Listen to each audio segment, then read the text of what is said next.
എല്ലാവർക്കും നമസ്കാരം. ഞാൻ സരിത മഹേശ്വരൻ. ഇന്ന് ശ്രീമദ് വാൽമീകി രാമായണത്തിൻ്റെ ബാലകാണ്ഡത്തിലെ 40-ാമത്തെ സർഗത്തിൽ 15 മുതൽ 23 വരെയുള്ള ശ്ലോകങ്ങളാണ് പഠിക്കാൻ പോണത്. കഴിഞ്ഞ ദിവസങ്ങളിൽ നമ്മൾ പറഞ്ഞു നിർത്തിയ കഥ എന്ന് പറഞ്ഞാൽ, സഗരപുത്രന്മാർ പല പല പ്രദേശത്തും പോയിട്ട് ഭൂമിയെ ഖനനം ചെയ്തുകൊണ്ട് എവിടെയെങ്കിലും കുതിരയെയും കുതിരയെ കട്ടുകൊണ്ടുപോയ ആളെയും കാണാനുണ്ടോ എന്ന് അന്വേഷിച്ചു കൊണ്ടിരിക്കുകയാണ്.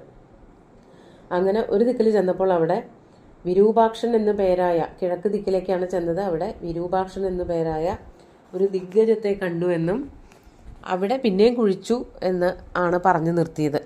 തുടർന്ന് എന്തൊക്കെ സംഭവിച്ചു എന്നുള്ളതാണ് പറയണത്. നമുക്ക് ആദ്യം 15-ാമത്തെ ശ്ലോകം നോക്കാം.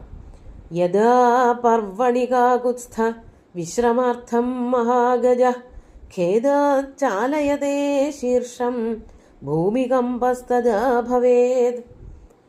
ഈ 8 ദിക്കുകൾക്കും 8 ദിക്പാലകന്മാരും ആ ദിക്പാലകന്മാർക്കൊക്കെ ആനകളുമുണ്ട്. അങ്ങനെ അഷ്ടദിഗ്ഗജങ്ങളാണ് ഉള്ളത്.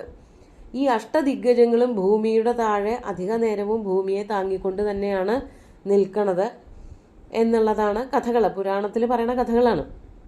അപ്പോൾ അതിനിടയ്ക്ക് ഈ ആനകൾക്ക് വല്ല ക്ഷീണങ്ങളോ അല്ലെങ്കിൽ ഇടയ്ക്കൊരു വിശ്രമം എടുക്കുമ്പോൾ എന്താ സംഭവിക്കുന്നത് എന്നുള്ളത്. അപ്പോൾ ഓരോ ആനയ്ക്കും അത്ര കണ്ട് പ്രാധാന്യമുണ്ട്. ഈ ദിഗ്ഗജങ്ങൾക്കൊക്കെ ഭൂമി താങ്ങി നിർത്തുന്നതിൽ വലിയൊരു സ്ഥാനമുണ്ട് എന്നുള്ളതും, അതുകൊണ്ട് തന്നെ അവരുടെ ചെറിയ ചെറിയ വിശ്രമങ്ങൾ അല്ലെങ്കിൽ അവരുടെ ആ പ്രവൃത്തിയുടെ കുറവ് കൊണ്ട് ഭൂമിക്ക് എന്തൊക്കെ സംഭവിക്കുന്നു എന്നുള്ളതാണ് ഇവിടെ പറയണത്. യഥാ പർവണി കാകുത്സ്ഥ, അല്ലയോ ശ്രീരാമ, വിശ്വാമിത്രൻ പറയാണ്, യഥാ എപ്പോഴാണോ പർവ്വത്തിനിടയ്ക്ക്, അതായത് 15 ദിവസം, അതാണ് ഒരു പർവ്വം, അതിനിടയിൽ എപ്പോഴെങ്കിലും മഹാഗജ വിശ്രമാർത്ഥം ശീർഷം ചാലയതേ, ആ മഹാഗജം, കുറേ ഗജങ്ങളുണ്ട്, ഇനിയും കുറേ ഗജങ്ങളെ കാണാൻ പോകുന്നുണ്ട്. ഇവിടെ വിരൂപാക്ഷൻ എന്നു പേരുള്ള ഗജത്തിനെ പറ്റിയിട്ടാണ് പറയണത്. ആ മഹാഗജം എപ്പോഴാണോ വിശ്രമത്തിന് വേണ്ടിയിട്ട് 15 ദിവസം കൂടുമ്പോൾ വിശ്രമത്തിന് വേണ്ടിയിട്ട് ശീർഷം ഖേദാത ചാലയതേ, തൻ്റെ ശിരസ് ഖേദാത്, ഖേദം കൊണ്ടെന്ന് വെച്ചാൽ കഴുത്തൊക്കെ കഴിക്കൂലോ, വലിയ കനമുള്ള ഈ ഭൂമിയല്ലേ താങ്ങി നിർത്തണത്, അപ്പോൾ ഇടയ്ക്ക് കഴുത്തൊക്കെ കഴിക്കും. അങ്ങനെ കഴുത്തിനൊരു വിശ്രമം കൊടുക്കാൻ വേണ്ടിയിട്ട് ഇടയ്ക്കൊന്ന് തല മാറ്റുകയോ തലയൊക്കൊന്ന് കുടയുകയോ ഒക്കെ ചെയ്യുമ്പോൾ ആ സമയത്ത് എന്താ സംഭവിക്കുക? തഥാ ഭൂമികമ്പ ഭവേത്, ആ സമയത്ത് ഭൂകമ്പം ഉണ്ടാകാറുണ്ട്. ഭൂകമ്പം എന്ന് പറഞ്ഞാൽ ഇങ്ങനെ ആനകൾ എപ്പോഴെങ്കിലുമൊക്കെ വിശ്രമത്തിനായിട്ട് തലയൊക്കെ ഒന്ന് കുലുക്കുകയോ കഴുത്തൊക്കെ ഒന്ന് നേരെ പിടിക്കുകയൊക്കെ ചെയ്യുമ്പോഴാണ് ഭൂമി മുഴുവനും അനങ്ങണതെന്നും അതിനെയാണ് ഭൂകമ്പം എന്നുള്ള പേരിൽ നമ്മൾ മനസ്സിലാക്കണത് എന്നുള്ളതായിരുന്നു പൂർവ്വകാലത്തെ, പുരാണകാലത്തെ വിശ്വാസം.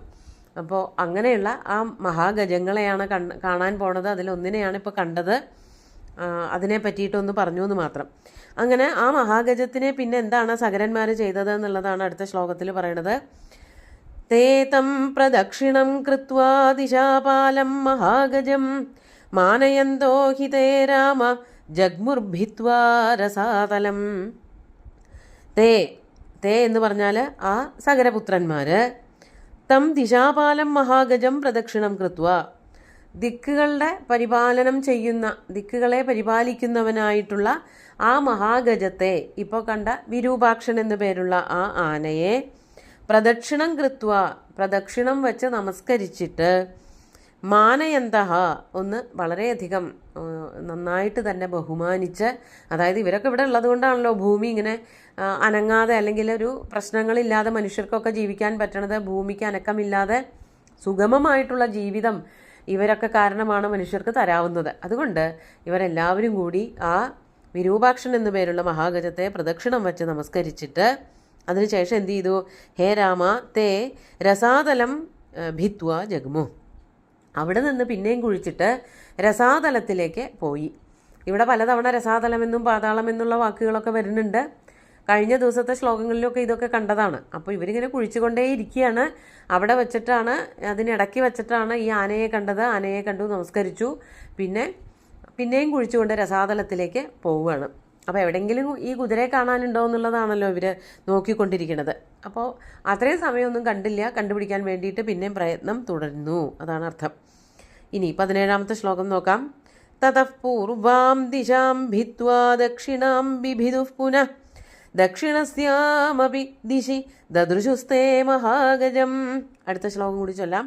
മഹാപദ്മം മഹാത്മാനം സുമഹത് പർവ്വതോപമം ശിരസാ ധാരയന്തം തേ വിസ്മയം ജഗ്മുരുത്തമം. അവര് തഥാ പൂർവാം ദിശം ഭിത്വ.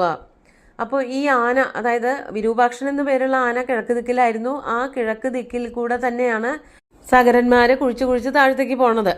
അങ്ങനെ അവിടെ കുറേ ഭാഗം കുഴിച്ചു കഴിഞ്ഞപ്പോൾ പിന്നെ അവരെങ്ങോട്ട് പോയി? അതാണ് തതഃ പൂർവാം ദിശം ഭിത്വ ദക്ഷിണാം ബിഭിദു പുനഃ. അതിനുശേഷം തെക്ക് ദിക്കിലേക്ക് പോയിട്ട് തെക്കൻ ദിശയിലേക്ക് പോയിട്ട് അവിടെ കുറെ കുഴിച്ചു നോക്കി.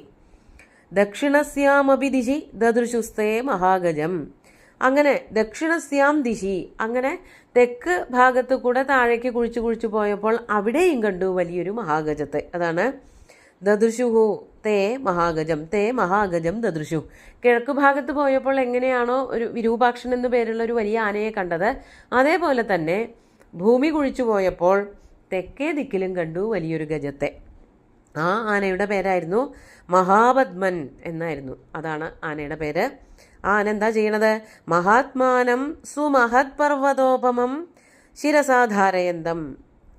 ആ ആനയും ഇതേ പ്രവൃത്തി തന്നെയാണ് ചെയ്തിരുന്നത്. അതായത് ഓരോ ദിക്കുകളിലും വിദിക്കുകളിലും ഈ ആനകൾ ഉണ്ടായിരുന്നു. അങ്ങനെ 8 ആനകൾ.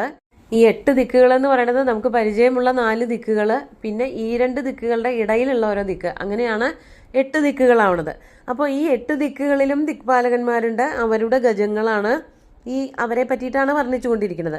അങ്ങനെ തെക്ക് ഭാഗത്തുള്ള ആനയുടെ പേരാണ് മഹാപദ്മൻ.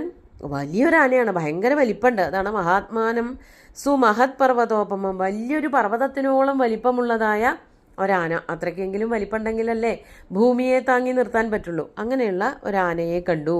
ആ ആന എന്താ ചെയ്യണത്? ശിരസാധാരയന്തം. ഈ ഭൂമിയെ എങ്ങനെയായിരുന്നോ വിരൂപാക്ഷൻ എന്നു പേരുള്ള മഹാഗജം ശിരസിൽ താങ്ങിയിരുന്നത്, അതേപോലെ തന്നെ മഹാപദ്മനും തൻ്റെ ശിരസിൽ താങ്ങിയിരിക്കുകയായിരുന്നു.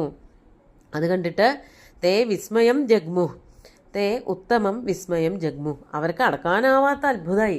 എന്താ കഥ? ഇങ്ങനെയൊക്കെയാണ് ഭൂമിയുടെ നിലനിൽപ്പ്, ഭൂമിയെ ഇവരൊക്കെയാണ് താങ്ങി നിർത്തുന്നത് എന്നുള്ളതൊരു പുതിയ അറിവായിരുന്നു. അതുകൊണ്ടാണ് അവരൊക്കെ അത്ഭുത പരതന്ത്രരായി തേ വിസ്മയം ജഗ്മു എന്ന് പറഞ്ഞത്. അങ്ങനെ അതിനുശേഷം തേ തം പ്രദക്ഷിണം കൃത്വാ സഗരസ്യ മഹാത്മനഃ ഷഷ്ടിഃ പുത്രസഹസ്രാണി പശ്ചിമാം ബിഭിദുർദിശം. അങ്ങനെ ആ ആനയെ അവര് ആദ്യം എന്താ ചെയ്തത് വെച്ചാൽ അതേപോലെ തന്നെ തേ തം പ്രദക്ഷിണം കൃത്വാ സഗരസ്യ മഹാത്മനഃ ഷഷ്ടിഃ പുത്രസഹസ്രാണി. സഗരസ്യ മഹാത്മനഃ ഷഷ്ടിഃ പുത്രസഹസ്രാണി. ആ മഹാത്മാവായിട്ടുള്ള സഗരന്റെ 60,000 മക്കൾ തം പ്രദക്ഷിണം കൃത്വ, ആ മഹാപത്മൻ എന്നു പേരുള്ള ആനയെയും പ്രദക്ഷിണം വച്ചിട്ട് നമസ്കരിച്ചിട്ട് ബഹുമാനിച്ചിട്ട് പശ്ചിമാം ദിശം ബിഭിദു. അതിനുശേഷം പടിഞ്ഞാറേ ദിക്കിലേക്ക് പോയിട്ട് അവിടെ കുഴിക്കാൻ തുടങ്ങി. ആദ്യം കിഴക്കായിരുന്നു, പിന്നെ തെക്കോട്ട് പോയി, അതിനുശേഷം പടിഞ്ഞാറേ ദിക്കിലേക്ക് എത്തി. അതാണ് ഇവിടെ പറയണത്. ഇനി അടുത്ത ശ്ലോകത്തിൽ നോക്കാം. പശ്ചിമായാമപി ദിശി മഹാന്തമചലോപമം ദിശാഗജം സൗമനസം ദദൃശുസ്തേ മഹാബലാ. അങ്ങനെ പടിഞ്ഞാറ് ദിക്കിലേക്ക് ചെന്നപ്പോൾ പശ്ചിമായാമപി ദിശി, പടിഞ്ഞാറ്, അതാണ് പശ്ചിമം എന്ന് പറഞ്ഞാൽ പടിഞ്ഞാറാണ്. പടിഞ്ഞാറ് ദിക്കിൽ ചെന്നപ്പോൾ അവിടെയുമുണ്ട് ഇതുപോലെ തന്നെ വലിയൊരാന. മഹാന്തം അചലോപമം, നല്ല വലിപ്പമുള്ളതും അചലം, പർവ്വതത്തിന് സമമായിട്ടുള്ള അത്രയ്ക്ക് ശരീര വലിപ്പമുള്ളതുമായ ഒരു ദിശാഗജത്തെ അവിടെയും കണ്ടു. ദിശാഗജം എന്ന് പറഞ്ഞാൽ ദിഗ്ഗജം തന്നെ. ആ ദിശാഗജത്തെ കണ്ടപ്പോൾ അതിൻ്റെ പേരെന്തായിരുന്നു? സൗമനസം, സൗമനസ് എന്നായിരുന്നു ആ ആനയുടെ പേര്. അതിനെ മഹാബലന്മാരായിട്ടുള്ള സഗരന്മാര് അവിടെ ചെന്നപ്പോൾ കണ്ടു എന്നാണ് പറയണത്. അതിനുശേഷം ആ ആനയെയും പ്രദക്ഷിണം വെച്ച് നമസ്കരിക്കുകയാണ്. അതാണ് 21-ാമത്തെ ശ്ലോകത്തിൽ പറയണത്. തേ തം പ്രദക്ഷിണം കൃത്വാ പൃഷ്ട്വാ ചാപി നിരാമയം ഖനന്ത സമുപാക്രാന്താദിശം സോമവതീം തദാ.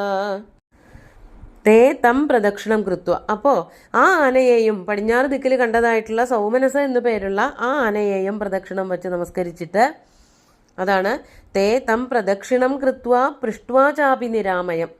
ആ ആനയോട് വളരെ വകതിരിവോട് കൂടിയിട്ട് നിരാമയം പൃഷ്ടുവ, വയ്യായികയോ ബുദ്ധിമുട്ടുകളൊന്നുമില്ലല്ലോ, കുശലമൊക്കെ ചോദിച്ചിട്ട് അതാണ് അർത്ഥം. അതാണ് നിരാമയം പൃഷ്ടുവ. ഖനന്ത സമുപാക്രാന്ത, പിന്നെയും ഖനനം ചെയ്തിട്ട് അവരെവിടേക്ക് ചെന്നെത്തി? ദിശം സോമവതിയും തത്, വടക്ക് ദിക്കിലേക്കും ചെന്നെത്തി.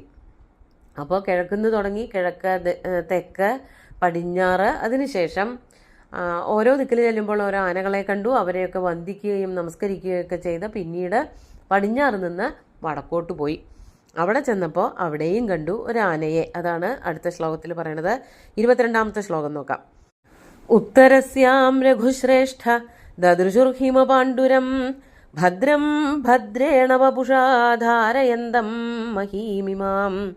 അല്ലയോ രഘുശ്രേഷ്ഠ, അല്ലയോ ശ്രീരാമ, ഉത്തരദിക്കിൽ ചെന്നപ്പോൾ, വടക്കേ ദിക്കിലേക്ക് പോയപ്പോൾ, ഉത്തരസ്യാം എന്ന് വെച്ചാൽ വടക്ക് ദിക്കിൽ, അവിടേക്ക് ചെന്നപ്പോൾ ഹിമപാണ്ഡുരം ഭദ്രം ദദൃശു. ഹിമപാണ്ഡുരം എന്ന് പറഞ്ഞാൽ മഞ്ഞു പോലെ വെളുത്തിരിക്കുന്ന ഒരു ആനയെ കണ്ടു. ആ ആനയുടെ പേരായിരുന്നു ഭദ്രൻ എന്ന്. ഹിമപാണ്ഡുരം ഭദ്രം ദദൃശു. അതാണ് ഭദ്രേണ വപുഷാധാരയന്തം ഇമാം മഹീം. ഇമാം മഹീം ഭദ്രേണ വപുഷാധാരയന്തം ഹിമപാണ്ഡുരം ഭദ്രം ദദൃശു. തൻ്റെ ശരീരം കൊണ്ട്, മറ്റു ആനകളൊക്കെ എന്തായിരുന്നോ ചെയ്തിരുന്നത്, അതേപോലെ തന്നെ തൻ്റെ ശരീരം കൊണ്ട്, ശിരസ്സുകൊണ്ട് ഭൂമിയെ, ഇമാം മഹീം, ഈ കാണുന്ന ഭൂമിയെ, ധാരയന്തം ധരിക്കുന്നവനായ ഭദ്രൻ എന്നു പേരുള്ള ഒരു വെളുത്ത ആനയെ അവിടെയും കണ്ടു. അപ്പോൾ 4 ആനകളായി. വിരൂപാക്ഷൻ, അതിനുശേഷം മഹാപദ്മൻ, പിന്നെ സൗമനസ്, ഇപ്പോൾ ഭദ്രൻ. അങ്ങനെ 4 ദിക്കിലെയും 4 ആനകളെ കണ്ടു. എല്ലാവരെയും കണ്ടു, വന്ദിച്ചു, നമസ്കരിച്ചു, അതുപോലെ കുശലം ചോദിച്ചു. അങ്ങനെ അടുത്ത ശ്ലോകത്തിൽ പറയാണ്, 23-ാമത്തെ ശ്ലോകം കൂടി നോക്കാം. സമാലഭ്യ തതഃസർവേ കൃത്വാ ചൈനം പ്രദക്ഷിണം ഷഷ്ടിഃ പുത്രസഹസ്രാണി ബിഭിദുർവസുധാതലം. അതിനുശേഷം സർവേ, അവരെല്ലാവരും തന്നെ, തഥാ ഏനം പ്രദക്ഷിണം കൃത്വ, ആ ആനയെയും പ്രദക്ഷിണം വച്ചിട്ട്, അവിടെ ഒത്തുചേർന്നിട്ട്, അവിടെ എല്ലാവരും കൂടിയിട്ട്, ഈ 60,000 പുത്രന്മാരും, അതാണ് ഷഷ്ടി പുത്ര സഹസ്രാണി, അവരെല്ലാവരും കൂടി ചേർന്ന് ഈ ആനയെയും, ഭദ്രൻ എന്നു പേരുള്ള ആനയെയും പ്രദക്ഷിണം വച്ച് നമസ്കരിച്ചിട്ട് വന്ദിച്ചിട്ട് വസുധാതലം ബിഭിതു, പിന്നെയും ഭൂമി കുഴിക്കാൻ തുടങ്ങി. അപ്പോൾ ഇതുവരെയും കുതിരയെയും കിട്ടിയില്ല, കുതിരയെ കട്ടുകൊണ്ട് അയാളെയും കിട്ടിയില്ല. അപ്പോൾ ആനകളെ പലതിനെയും കണ്ടു, അവയെയൊക്കെ നമസ്കരിച്ചു, പിന്നെയും ഭൂമി കുഴിക്കാൻ തുടങ്ങി. ഇനി എന്താണ് ഉണ്ടാവാൻ പോണത് എന്നുള്ളത് അടുത്ത ദിവസം നോക്കാം. ഇന്നത്തെ ശ്ലോകങ്ങൾ ഒന്നുകൂടി ചൊല്ലി നോക്കാം. യഥാ പർവണികാഗുത്സ്ഥ വിശ്രമാർത്ഥം മഹാഗജ ഖേദാചാലയതേ ശീർഷം ഭൂമികമ്പസ്തദാ ഭവേദ് തേ തം പ്രദക്ഷിണം കൃത്വാ ദിശാപാലം മഹാഗജം മാനയന്തോ ഹി തേ രാമ ജഗ്മുർഭിദ്വാ രസാതലം തതഃ പൂർവാം ദിശം ഭിദ്വാ ദക്ഷിണാം ബിഭിദുഃ പുനഃ ദക്ഷിണസ്യാമപി ദിശി ദദൃശുസ്തേ മഹാഗജം മഹാപദ്മം മഹാത്മാനം സുമഹത്പർവതോപമം ശിരസാധാരയന്തം തേ വിസ്മയം ജഗ്മുരുത്തമം തേ തം പ്രദക്ഷിണം കൃത്വാ സഗരസ്യ മഹാത്മനഃ ഷഷ്ടിഃ പുത്രസഹസ്രാണി പശ്ചിമാം ബിഭിദുർദിശം പശ്ചിമായാമപി ദിശി മഹാന്തമചലോപമം ദിശാഗജം സൗമനസം ദദൃശുസ്തേ മഹാബലാഃ തേ തം പ്രദക്ഷിണം കൃത്വാ പൃഷ്ട്വാ ചാപി നിരാമയം ഖനന്തഃ സമുപാക്രാന്ത ദിശം സോമവതീം തദാ ഉത്തരസ്യാം രഘുശ്രേഷ്ഠ ദദൃശുർഹിമപാണ്ഡുരം ഭദ്രം ഭദ്രേണ വപുഷാ ധാരയന്തം മഹീമിമാം സമാലഭ്യ തതഃ സർവേ കൃത്വാ ചൈനം പ്രദക്ഷിണം ഷഷ്ടിഃ പുത്രസഹസ്രാണി ബിഭിദുർവസുധാതലം. അങ്ങനെ ഭൂമി കുഴിച്ചുകൊണ്ടേയിരിക്കുകയാണ്. അടുത്ത ശ്ലോകങ്ങളിൽ ബാക്കി കഥകൾ കാണാം. സുന്ദരമായിട്ടുള്ള ശ്ലോകങ്ങൾ ഭഗവാൻ ശ്രീരാമചന്ദ്രൻ്റെ കാൽക്കൽ അർപ്പിച്ചുകൊണ്ട് ഗുരുവായൂരപ്പനെ സാഷ്ടാംഗം നമസ്കരിച്ചുകൊണ്ട് എല്ലാവർക്കും ശുഭദിനം നേർന്നു നിർത്തട്ടെ. നന്ദി.